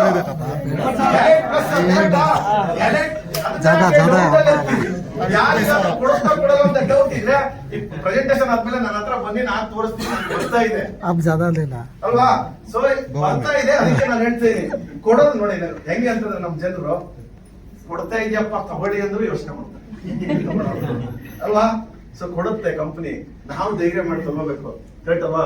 ಸೊ ಈ ತರ ಇದೆ. ಇದು ವೀಕ್ಲಿ ಇರುತ್ತೆ ಪೇಔಟ್ಸ್. ನಿಮ್ಗೆ ಏನು ನಿಮ್ ಟೀಮ್ ಅಲ್ಲಿ ಬಿಸ್ನೆಸ್ ಬರುತ್ತೆ, ಹೊಸಬ್ರೆಲ್ಲ ಜಾಯ್ನ್ ಆಗ್ತಾರಲ್ಲ ಫಸ್ಟ್ ಟೈಮ್, ಅವರ ಒಂದು ಶಾಪಿಂಗ್ ಇಂದ ಬರೋ ಅಂತದ್ದು ನಿಮ್ಗೆ ವೀಕ್ಲಿ ಪೇಔಟ್ ಬರುತ್ತೆ. ಮಂಡೇ ಸಾಟರ್ಡೆ ಇಂದ ಸ್ಟಾರ್ಟ್ ಆಗಿ ಈ ಒಂದು ಫ್ರೈಡೆಗೆ ಎಂಡ್ ಆಗುತ್ತೆ. ಒಂದು ವೀಕು ಡೈಲಿ ಕ್ಯಾಲ್ಕುಲೇಟ್ ಆಗಿರುತ್ತೆ. ಸೊ ಅದಾದ್ಮೇಲೆ ಏನಾಗುತ್ತೆ, ಮಂಡೇ ನಿಮ್ಗೆ ಪೇಔಟ್ ಆಗುತ್ತೆ. 5% TDS ಡಿಡಕ್ಟ್ ಆಗ್ಬಿಟ್ಟು ನೇರವಾಗಿ ನಿಮ್ಮ ಅಕೌಂಟ್ಗೆ ಕ್ರೆಡಿಟ್ ಆಗುತ್ತೆ. ಓಕೆನಾ? ಎಕ್ಸಾಂಪಲ್ ಗ್ರೂಪ್ ಮ್ಯಾಚಿಂಗ್ ಯಾವ ತರ ಮ್ಯಾಚ್ ಆಗುತ್ತೆ ಅಂದ್ರೆ, ಸೊ ನಿಮ್ಗೆ ನಿಮ್ಮ ಒಂದು ಐಡಿ ಆಕ್ಟಿವೇಟ್ ಆದ್ಮೇಲೆ ನಿಮ್ಮ ಒಂದು ಫ್ರೆಂಡ್ಸ್ ರಿಲೇಷನ್ಸ್ ಗೆ ರೆಫರ್ ಮಾಡ್ಲಿಕ್ಕೆ ಗ್ರೂಪ್ 1 ಮತ್ತೆ ಗ್ರೂಪ್ 2 ಎರಡರದ್ದು ಲಿಂಕ್ ಓಪನ್ ಆಗುತ್ತೆ. ಆ ಲಿಂಕ್ ನ ನೀವು ವಾಟ್ಸ್ಆಪ್ ಮೂಲಕ ಅವರಿಗೆ ಶೇರ್ ಮಾಡಬಹುದು. ಅವ್ರಿಗೆ ಶೇರ್ ಮಾಡಿದ್ರಿ ಅಂತ ಇಟ್ಕೊಳ್ಳಿ, ಯಾರೋ ನಿಮ್ಮ XYZ ಯಾರೋ ಒಬ್ಬರು ಫ್ರೆಂಡಿಗೆ ರೆಫರ್ ಮಾಡಿದ್ರಿ, ಅವ್ರೇನ್ ಮಾಡಿದ್ರು ನಿಮ್ಮ ಒಂದು ಗ್ರೂಪ್ 1 ಅಲ್ಲಿ ರಿಜಿಸ್ಟರ್ ಮಾಡ್ಕೊಂಡ್ರು ಅವರ ಒಂದು 500 CBP ಒಂದು ಶಾಪಿಂಗ್ ಮಾಡಿದ್ರು ಅಂತ ಇಟ್ಕೊಳ್ಳಿ. ಇನ್ನೊಬ್ಬ ಫ್ರೆಂಡ್ ಗ್ರೂಪ್ 2 ಅಲ್ಲಿ ಅವ್ರದ್ದು ರಿಜಿಸ್ಟರ್ ಮಾಡ್ಕೊಂಡು ಅಲ್ಲೊಂದು 500 CBP ಶಾಪಿಂಗ್ ಮಾಡಿದ್ರು. ನಿಮ್ಮ ಇನ್ಕಮ್ ಎಷ್ಟು ಬರುತ್ತೆ? 500 ರೂಪೀಸ್ ಬರುತ್ತೆ. ಈಗ ಆ ಫ್ರೆಂಡಿಗೆ ಅವ್ರದೇ ಆದಂತ ಕಾಂಟ್ಯಾಕ್ಟ್ ಇರುತ್ತೆ, ಅವರ ಒಂದು ಲಿಂಕ್ ನ ಶೇರ್ ಮಾಡಿದ್ರು, ಇಲ್ಲಿ 1000 CBP ಇಲ್ಲಿ 1000 CBP ಬಂದಿದ್ರು. ಸೊ ನಿಮ್ಗೆ ಎಷ್ಟು ಇನ್ಕಮ್ ಬರುತ್ತೆ? 1000 ರೂಪೀಸ್ ಬರುತ್ತೆ. ಅದೇ ತರ ಈಗ ಒಂದು ಗ್ರೂಪ್ ಅಲ್ಲಿ 1000 ಬಂದಿದೆ, ನೆಕ್ಸ್ಟ್ ಇಲ್ಲಿ 1000 ಬಂದಿದೆ ಅಂದ್ರೆ ಇದು ಕ್ಯಾರಿ ಫಾರ್ವರ್ಡ್ ಸಿಸ್ಟಮ್ ಇರುತ್ತೆ. ಮ್ಯಾಚಿಂಗ್ ಆದ್ರೆ ಇನ್ಕಮ್ ಆಗುತ್ತೆ, ಪ್ಲಸ್ ಇರೋದು ಕ್ಯಾರಿ ಫಾರ್ವರ್ಡ್ ಸಿಸ್ಟಮ್ ಇರುತ್ತೆ. 1000 ಆಲ್ರೆಡಿ ಇಲ್ಲಿ ಇದೆ, ಹೊಸ ಬಂದಿದೆ, ಇಲ್ಲಿ 1000 ಇತ್ತು, ಮ್ಯಾಚಿಂಗ್ ಅಲ್ಲಿ ತಿರ್ಗಾ 1000 ರೂಪೀಸ್ ನಿಮ್ಗೆ ಇನ್ಕಮ್ ಜನರೇಟ್ ಆಗುತ್ತೆ. 5000 ಇದೆ ಗ್ರೂಪ್ 1 ಅಲ್ಲಿ ಪಾಯಿಂಟ್ಸ್, ಇಲ್ಲಿ ಗ್ರೂಪ್ 2 ಅಲ್ಲಿ 3000 ಇದೆ. ಕಮ್ಮಿ ಇರೋದು ಮ್ಯಾಚಿಂಗ್ ಆಗುತ್ತೆ. ಸೊ 3000 ಇನ್ಕಮ್ ರಿಲೀಸ್ ಆಯ್ತು, 2000 ಬಂದು ಕ್ಯಾರಿ ಫಾರ್ವರ್ಡ್ ಆಗಿದೆ. ಓಕೆನಾ? ಆಲ್ರೆಡಿ ಬ್ಯಾಲೆನ್ಸ್ ಎಷ್ಟಿತ್ತು ನಿಮ್ ಕಡೆ? 2000 ಪಾಯಿಂಟ್ಸ್. ನೆಕ್ಸ್ಟ್ ಹೊಸ ಬಂದು 3000 ಪಾಯಿಂಟ್ಸ್ ಆಡ್ ಆಗಿದೆ ಅವತ್ತಿಗೆ. ಸೊ ಇಲ್ಲಿ 5000 ಆಯ್ತು ಅಂದ್ರೆ ನಿಮ್ಮ ಅವತ್ತಿನ ಇನ್ಕಮ್ 5000 ಇದೆ. ಇದು ಬೇಸಿಕಲ್ ಆಕ್ಟಿವೇಟ್ ಮಾಡಿದವ್ರಿಗೆ ಇಲ್ಲಿ ಮ್ಯಾಕ್ಸಿಮಮ್. ಓಕೆನಾ? ಸೊ Elite ಪ್ಲಸ್ ಅಲ್ಲಿ ಮಾಡಿದ್ರೆ ಒಂದು ದಿನಕ್ಕೆ 20,000 ವರೆಗೂ ಅರ್ನ್ ಮಾಡಬಹುದು. ಅದೇ ತರ ರಿವಾರ್ಡ್ಸ್ ಇದೆ. ರಿವಾರ್ಡ್ ಯಾವ ತರ ಕ್ಯಾಲ್ಕುಲೇಟ್ ಆಗುತ್ತಪ್ಪ ಅಂದ್ರೆ, ನಿಮ್ಗೆ 1000 ಇನ್ಕಮ್ ಬಂದ್ರೆ ನಿಮ್ಗೆ ಇಲ್ಲಿ ಇದೆಯಲ್ಲ 1000 ಮ್ಯಾಚಿಂಗ್ ಆಗಿ 1000 ರೂಪಾಯಿ ನಿಮ್ಗೆ ಇನ್ಕಮ್ ಬಂತು ಅಂದ್ರೆ ನಿಮ್ಗೆ ಒಂದು ರಿವಾರ್ಡ್ ಪಾಯಿಂಟ್ ಅಂತ ಕರಿತೀವಿ. ಅದೇ ತರ ಟೀಮ್ ಎಲ್ಲ ಕೌಂಟ್ ಆಗುತ್ತೆ. ನಿಮ್ದು ಮಾತ್ರ ಅಲ್ಲ, ಇಡೀ ಟೀಮ್ ಅಲ್ಲಿ ಎಷ್ಟು ನಿಮ್ಗೆ ಪಾಯಿಂಟ್ಸ್ ಬಂತು ಅದರಿಂದ ನಿಮ್ಗೆ ಎಷ್ಟು ಇನ್ಕಮ್ ಬರುತ್ತೆ ಅದಕ್ಕೆ ನಿಮ್ಗೆ ಒಂದು ರಿವಾರ್ಡ್ ಪಾಯಿಂಟ್ 1000ಗೆ 25,000 ಇನ್ಕಮ್ ನೀವು ತಗೊಂಡಿದ್ರಿ ಅಂದ್ರೆ ಸೊ ನಿಮ್ಗೆ 25 ರಿವಾರ್ಡ್ ಪಾಯಿಂಟ್ ಆಗಿದೆ. ಸೊ ಇಲ್ಲಿ ನಿಮ್ಗೆ ಫ್ರೀ ಆಫ್ ಕಾಸ್ಟ್ ಅಲ್ಲಿ ಗೋವಾ ಟ್ರಿಪ್ ಸಿಗ್ತಾ ಇದೆ, 2 night 3 days. ಜಸ್ಟ್ ನೀವ್ ಏನ್ ಮಾಡಿದ್ರಿ, ಇನ್ಕಮ್ ಮಾಡ್ಕೊಂಡ್ರಿ, ಕಂಪನಿ ನಿಮ್ಗೆ ಏನ್ ಮಾಡ್ತಾ ಇದೆ, ರಿವಾರ್ಡ್ ರೂಪದಲ್ಲಿ ಗೋವಾ ಟ್ರಿಪ್ ನ ಕೊಡ್ತಾ ಇದೆ. ಅದೇ ತರ +50 ಅಂದ್ರೆ +25 ಆದಾಗ 50 RP ಆಗಿದೆ, 50,000 ಇನ್ಕಮ್ ಬಂದಿದೆ, ಸ್ಮಾರ್ಟ್ ಫೋನ್ ಬರುತ್ತೆ, ಜೊತೆಗೆ ಗೋವಾ ಟ್ರಿಪ್ ಇದೆ. 50,000 ಇನ್ಕಮ್ ತಗೊಂಡ್ರೆ ಇದೆರಡು ಬರ್ತಾ ಇದೆ, ಕರೆಕ್ಟಾ? ಸೊ ಅದೇ ತರ 100 RP ಆಯ್ತು ಅಂದ್ರೆ ಬ್ರಾನ್ಸ್ ಕ್ಲಬ್ ಮೆಂಬರ್ ಅಂತ ಹೇಳಿ ಡೆಸ್ಟಿನೇಷನ್ ಇರುತ್ತೆ, ಫ್ರೀ ಫಾರಿನ್ ಟ್ರಿಪ್ ಇದೆ, 4 night 5 days. ಓಕೆನಾ? 4 ದಿನ 4 ರಾತ್ರಿ 5 ದಿನ ನಿಮ್ಗೆ ಫ್ರೀ ಆಫ್ ಕಾಸ್ಟ್ ಅಲ್ಲಿ ಫಾರಿನ್ ಟ್ರಿಪ್ ಸಿಗುತ್ತೆ. ಅದೇ ತರ 2.5 ಲಕ್ಷ ಇನ್ಕಮ್ ತಗೊಂಡಾಗ ಸಿಲ್ವರ್ ಕ್ಲಬ್ ಮೆಂಬರ್ ಅಂತ ಹೇಳ್ಬಿಟ್ಟು ಡೆಸಿಗ್ನೇಷನ್ ಇರುತ್ತೆ. ಸೊ ಇಲ್ಲಿ ನಿಮ್ಗೆ 2 ವೀಲರ್ ಇರುತ್ತೆ, 1 ಲಕ್ಷ ರೂಪಾಯಿದು, ಕರೆಕ್ಟಾ? ಸೊ ಅದೇ ತರ 5 ಲಕ್ಷ ಇನ್ಕಮ್ ತಗೊಂಡಾಗ ನಿಮ್ಗೆ ಗೋಲ್ಡ್ ಕ್ಲಬ್ ಮೆಂಬರ್ ಅಂತ ಹೇಳ್ಬಿಟ್ಟು ಡೆಸಿಗ್ನೇಷನ್ ಇರುತ್ತೆ. ಕಾರ್ ಫಂಡ್ ಅಥವಾ ಗೋಲ್ಡ್ ನಿಮ್ಗೆ 3 lakh ರೂಪೀಸ್ ಸಿಗುತ್ತೆ. ಓಕೆ? ಅದೇ ತರ 10 lakhs ನೀವು ಅರ್ನ್ ಮಾಡಿದೀರ ಅಂದ್ರೆ ನಿಮ್ಗೆ small car worth of 7 lakh rupees ನಿಮ್ಗೆ ಫುಲ್ಲಿ ಪೇಯ್ಡು ಕಂಪ್ನಿ ಕಡೆಯಿಂದ ಗಿಫ್ಟ್ ಆಗಿ ಸಿಗುತ್ತೆ. ಅದೇ ತರ 25 ಲಕ್ಷ ಇನ್ಕಮ್ ತಗೊಂಡಿದ್ರಿ ಅಂತ ಇಟ್ಕೊಳ್ಳಿ. ಸೊ ನಿಮ್ಗೆ ಇಲ್ಲಿ ನಿಮ್ಗೆ 15 ಲಕ್ಷ ರೂಪಾಯಿ ಸೈಟ್ ನ ಪರ್ಚೇಸ್ ಮಾಡೋಕೆ ಫಂಡ್ ಸಿಗುತ್ತೆ, ಅಥವಾ ಕಾರ್ ಬೇಕಾದ್ರೂ ನೀವು ಪರ್ಚೇಸ್ ನ ಮಾಡಬಹುದು. ಸೊ ಇಲ್ಲಿಂದ ಈಚೆಗೆ ಕಂಪನಿ ಅಂಬಾಸಿಡರ್ ಆಗಿರ್ತೀರಾ, ಕಂಪನಿಯಿಂದ ನಿಮ್ಗೆ ರಾಯಲ್ಟಿ ಬರುತ್ತೆ. ಯಾವ ತರಪ್ಪ ಅಂದ್ರೆ, ಕಂಪನಿಯ ಗ್ಲೋಬಲ್ ಟರ್ನ್ ಓವರ್ ಅಲ್ಲಿ ಏನ್ CBP ಬರುತ್ತೆ ಅದರಲ್ಲಿ 20% ನಿಮ್ಗೆ ಶೇರ್ ಮಾಡುತ್ತೆ ಕಂಪನಿ. ಈ ಡೆಸಿಗ್ನೇಷನ್ ಆದ್ಮೇಲೆ ನಿಮ್ಗೆ ಕಂಪನಿಯ ಟೋಟಲ್ ಏನ್ ಬಿಸ್ನೆಸ್ ಬರುತ್ತೆ ಆ CBP ಅಲ್ಲಿ 20% ನಿಮ್ಗೆ ಶೇರ್ ಮಾಡ್ತಾರೆ. ಓಕೆನಾ? ಸೊ ಈಗ 25 ಲಕ್ಷ ನೀವು ಇನ್ಕಮ್ ತಗೊಂಡ್ರೆ ಆಲ್ಮೋಸ್ಟ್ ಇದೊಂದು 27 ಲಕ್ಷ ರಿವಾರ್ಡ್ ಅಲ್ಲಿ ಬರುತ್ತೆ. ಟೋಟಲ್ ಎಷ್ಟಾಯ್ತು? 22 + 27 52 ಲಕ್ಷನ ನೀವು 6 ತಿಂಗಳಲ್ಲಿ ಬೇಕಾದ್ರೂ ಮಾಡ್ಬೋದು, 3 ತಿಂಗಳಲ್ಲಿ ಬೇಕಾದ್ರೂ ಮಾಡ್ಬೋದು, ಅಥವಾ 2 ವರ್ಷದಲ್ಲಿ ಬೇಕಾದ್ರೂ ಮಾಡ್ಬೋದು. ಚಾಯ್ಸ್ ನಿಮಗೆ ಬಿಟ್ಟು. ನೀವು ಈ ಬಿಸ್ನೆಸ್ ನ ಎಷ್ಟು ಸೀರಿಯಸ್ ತಗೊಂತೀರಿ ಅನ್ನೋದ್ರ ಮೇಲೆ ನಿಮ್ಗೆ ಅದು ಸಿಗ್ತಾ ಹೋಗುತ್ತೆ. ಓಕೆನಾ? ಹಾಗೆ ಇಷ್ಟೊಂದೆಲ್ಲ ಕೊಡ್ತಾ ಇದೆಯಲ್ಲ, ಎಲ್ಲಿಂದ ಕೊಡುತ್ತೆ? ನಮ್ಗೆ ಏನ್ ಗೊತ್ತಾ, ಜಾಸ್ತಿ ಕೊಟ್ರೂ ಡೌಟ್, ಕಡಿಮೆ ಕೊಟ್ರೂ ಡೌಟ್. ಜನ ಹಂಗೇನೆ, ಕರೆಕ್ಟ್ ಅಲ್ಲ? ನಾವೆಲ್ಲ ಹಂಗೇನೆ, ನಾವ್ ಹಂಗೆ ಥಿಂಕ್ ಮಾಡ್ತೀವಿ. ಜಾಸ್ತಿ ಅಂದ್ರೆ ಅದು ಯಾಕಪ್ಪ ಜಾಸ್ತಿ ಕೊಡ್ತಾರೆ ಇವರು ಅಂತ, ಕಡಿಮೆ ಕೊಟ್ರೆ ಅದು ಡೌಟ್. ಅಲ್ವಾ? ಹೆಂಗ್ ಕೊಡುತ್ತೆ ಅಂದ್ರೆ ನೋಡಿ, ನಮ್ದು ಒಂದು ಮಾರ್ಕೆಟ್ ಪ್ಲೇಸ್, ಕರೆಕ್ಟ್ ಅಲ್ವಾ? Digital market place. ಸೊ ಇಲ್ಲಿ ಏನ್ ಮಾಡ್ತಾರೆ, ಮ್ಯಾನುಫ್ಯಾಕ್ಚರ್ ಇರ್ತಾರೆ. ಸೊ ಅವ್ರು ಏನ್ ಮಾಡ್ತಾರೆ, ನಮ್ಗೆ ಡೈರೆಕ್ಟ್ ಆಗಿ ಪ್ರಾಡಕ್ಟ್ ನ ಸಪ್ಲೈ ಮಾಡ್ತಾರೆ. ಎಕ್ಸಾಂಪಲ್ ವಾಟರ್ ಬಾಟಲ್ ಇಟ್ಕೊಳ್ಳಿ. ಸೊ ಇದು ಮ್ಯಾನುಫ್ಯಾಕ್ಚರಿಂಗ್ ಕಾಸ್ಟ್ ಬಂದು ಒಂದು 30 rupees ಇದೆ ಅಂತ ಇಟ್ಕೊಳ್ಳಿ. MRP ಒಂದು 100 rupees ಇರುತ್ತೆ. ಈ 70 rupees ಎಲ್ಲಿ ರಿಟೇಲರ್ ಹತ್ರ ಬರುವಾಗ ಅವ್ರು 100 ಗೆ ಮಾರ್ತಾರೆ, MRP ಗೆ ಮಾರ್ತಾರೆ. ಇಲ್ಲ ಒಂದು 5 ರೂಪಾಯಿ ಡಿಸ್ಕೌಂಟ್ ಮಾಡ್ಬೋದು, ಇಲ್ಲ ಅಂತಲ್ಲ. ಬಟ್ ಇದನ್ನ ಮ್ಯಾನುಫ್ಯಾಕ್ಚರಿಂಗ್ ಕಾಸ್ಟ್ ಎಷ್ಟಿತ್ತು? 30 rupees ಅಲ್ಲ, ಇನ್ಕ್ಲೂಡಿಂಗ್ ಮ್ಯಾನುಫ್ಯಾಕ್ಚರರ್ ಒಂದು ಪ್ರಾಫಿಟ್ ಸೇರಿ, ಅವರ ಒಂದು ಪ್ರಾಫಿಟ್ ಸೇರಿ 30 ರೂಪಾಯಿ ಇರುತ್ತೆ. ಈಗ ಅವ್ರೇನ್ ಮಾಡಿದ್ರು, ನಮಗೆ ಡೈರೆಕ್ಟ್ ಸಪ್ಲೈ ಮಾಡಿದ್ರು. ಸೊ ನಾವೇನ್ ಮಾಡಿದ್ವಿ, ಒಂದು 70 ರೂಪಾಯಿಗೆ 80 ರೂಪಾಯಿಗೆ ಅದನ್ನ ನಾವು ಸೇಲ್ ಯಾರು ಬೇಕೋ ಅವ್ರು ಪರ್ಚೇಸ್ ಮಾಡ್ತಾರೆ. ಯಾರಿಗೂ ಹೋಗ್ಬಿಟ್ಟು ನಾವು ತಗೊಳ್ಳಿ ಅಂತ ಹೇಳೋ ಅವಶ್ಯಕತೆ ಇಲ್ಲ. ಇಷ್ಟೊಂದು ಜನ ಕೂತಿದ್ವಿ, ವಾಟರ್ ಬಾಟ್ಲ್ ಯಾರಿಗೆ ಬೇಕೋ ಅವರಿಗೆ. ಈಗ ವಾಟರ್ ಬಾಟ್ಲ್ ಇಟ್ಕೊಂಡು ಎಲ್ಲರಿಗೂ ನಿಮ್ಗಂತ ಮಾರ್ಕ್ ಬರೋಷ್ಟು ಎಷ್ಟು ಎಫರ್ಟ್ ಹಾಕ್ಬೇಕು ಕರೆಕ್ಟ್ ಅಲ್ವಾ? ಅದ್ರಲ್ಲಿ ಯಾರು ತಗೊಳ್ತಾರೆ ಅಂತ ತಗೊಳಲ್ಲ, ಆಮೇಲೆ ಚರ್ಚೆ ಮಾಡ್ತಾರೆ, ಇದಷ್ಟು ಕೊಡ್ತಾರೆ ಇಷ್ಟು ಕೊಡ್ತಾರೆ, ಇಲ್ಲೇನಿಲ್ಲಲ್ಲ, ಹಾಕಿರ್ತಾರೆ, ಓಪನ್ ಮಾಡ್ತಾರೆ, ನೋಡ್ತಾರೆ, ಬೇಕಾಯ್ತಾ, ಪರ್ಚೇಸ್ ಮಾಡಿದ್ರು.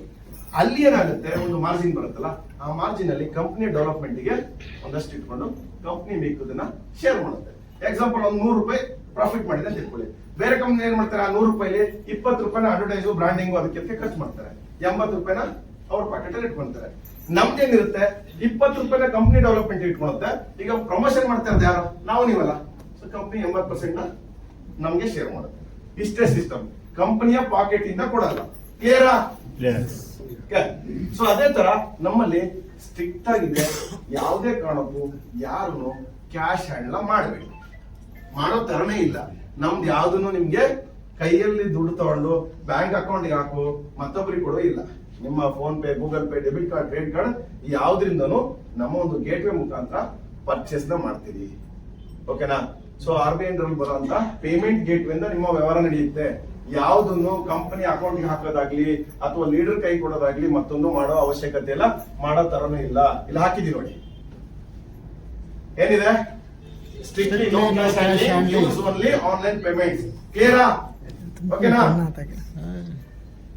ಸೊ ಇಲ್ಲಿ ನಿಮ್ಗೆ ಯಾರನ್ನು ಒಬ್ಬರಿಗೊಬ್ಬರಿಗೆ ಕ್ಯಾಶ್ ಕೊಡೋದು ಮತ್ತೊಂದು ಮಿಸ್ಯೂಸ್ ಮಾಡೋದು ಆ ತರದ ಯಾವ್ದು ಇಲ್ಲ. ಸೊ ಇದೇನಪ್ಪ ಅಂದ್ರೆ ಆನ್ಲೈನ್ ಅಲ್ಲಿ ನೀವು ಆ ಒಂದು ಪೇಮೆಂಟ್ ನ ಮಾಡ್ತೀರಾ, ಆರ್ಡರ್ ಮಾಡಿ, ಸೊ ನಿಮ್ಗೆ ಪ್ರಾಡಕ್ಟ್ ಆನ್ಲೈನ್ ಅಲ್ಲಿ ಕೊರಿಯರ್ ಮುಖಾಂತರ ಬರುತ್ತೆ. ಕ್ಲಿಯರ್ ಅಲ್ಲ? ಸೊ ಅದೇ ತರ ನಮ್ಮ ಒಂದು ಮೋಟ ಏನಪ್ಪ ಅಂದ್ರೆ ಸ್ಟಾಪ್ ಮಾಡಿ, ಶೇರ್ ಮಾಡಿ, ಅರ್ನ್ ಮಾಡಿ. ಓಕೆನಾ? ಥ್ಯಾಂಕ್ ಯು, ಎಲ್ರಿಗೂ ಒಳ್ಳೇದಾಗ್ಲಿ. ಇವತ್ತು ನಿಮ್ಮ ಒಂದು ಏನು ದಿನ ಅನ್ನೋದಿದೆ, ಸೊ ಇವತ್ತು ನಿಮ್ಮ ಲೈಫ್ ಅಲ್ಲಿ ಒಂದು ಟರ್ನಿಂಗ್ ಪಾಯಿಂಟ್ ಆಗ್ಲಿ ಅಂತ ಹೇಳ್ತಾ ಎಲ್ರಿಗೂ ಮತ್ತೊಮ್ಮೆ ಥ್ಯಾಂಕ್ ಯು.